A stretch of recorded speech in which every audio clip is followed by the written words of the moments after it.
Hey there, second graders. It's time for another installment of Flora and Ulysses. Today is chapter 25, Seal Blubber.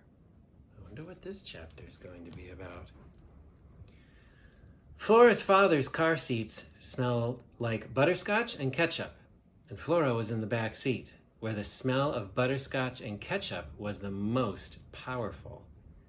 She had a Bootsy Boots shoebox with Ulysses in it on her lap, and she was feeling carsick, even though the car wasn't moving yet. She was also feeling the tiniest bit overwhelmed. Things in general were pretty confusing.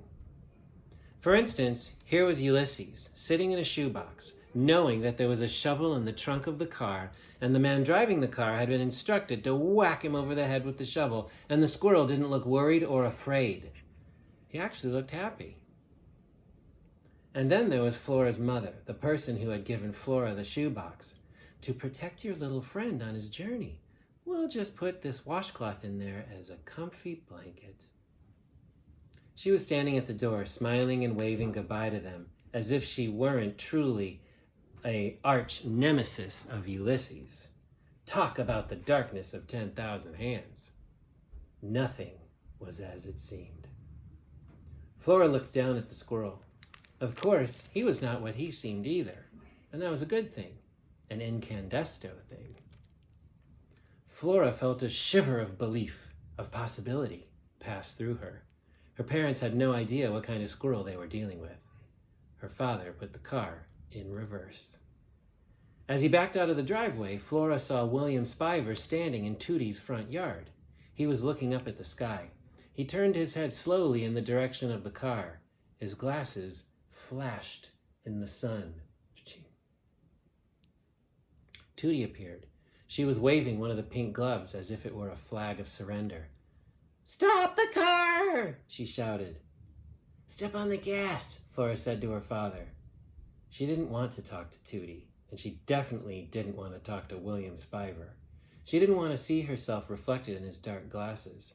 She had her own thoughts about the random and confusing nature of the universe. She didn't need his, too. Also, she was in a hurry. There was a murder to stop, a superhero to mentor, villains to vanquish, darkness to eradicate. She couldn't waste time trading stupid thoughts with William Spiver. "Flora Belle!" shouted William Spiver, almost as if he were reading her mind. "I've had some interesting thoughts I'd like to share with you." He ran toward the car and fell into the bushes. "Great Aunt Tootie!" he shouted. "I need your assistance!" "What in the world is going on?" said Flora's father. He slammed on the brakes. "Oh, it's just a temporarily blind boy," said Flora.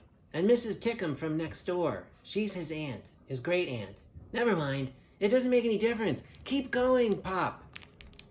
But it was too late. Tootie had helped William Spiver out of the bushes, and the two of them were walking toward the car. William Spiver was smiling. "Hello," her father called out to them. "I'm George Buckman. How do you do?"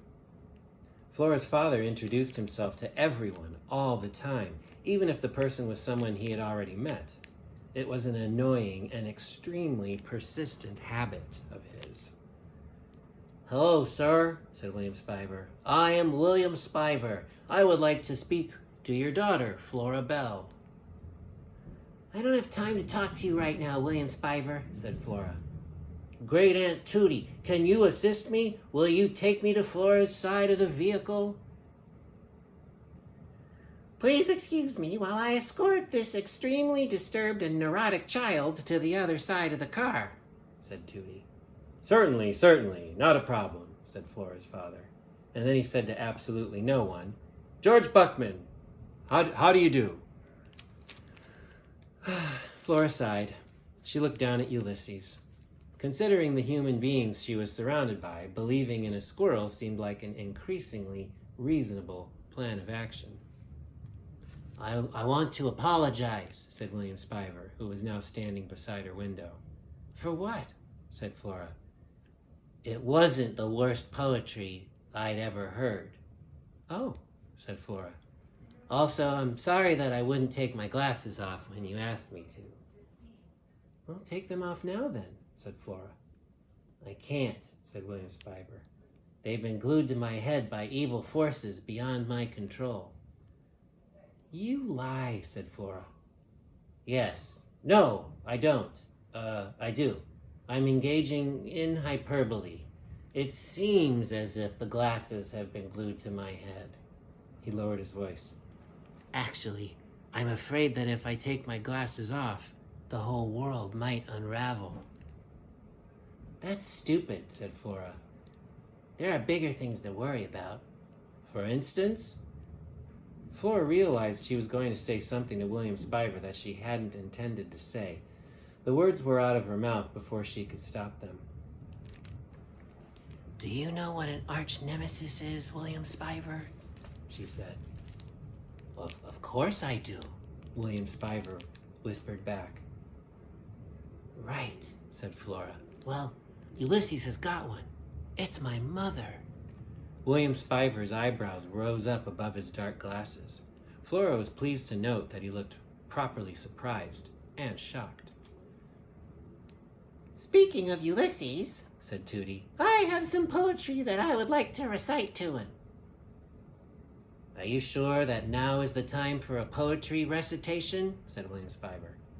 Ulysses sat up straighter in his bootsy boots shoebox. He looked at Tootie. He nodded. I was moved by your poetry, said Tootie to the squirrel. Ulysses puffed up his chest. And I have some poetry I would like to recite to you in honor of the recent, transformations in your life. Tootie put a hand on her chest. This is Rilke, she said. You, sent out beyond your recall, go to the limits of your longing. Embody me, flare up like flame, and make big shadows I can move in.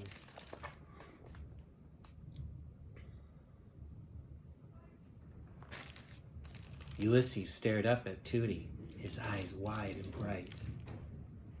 Flare up like flame, said Flora's father from the front seat. That is moving, yes. That's quite lovely, flaring up like a flame. Thank you so much.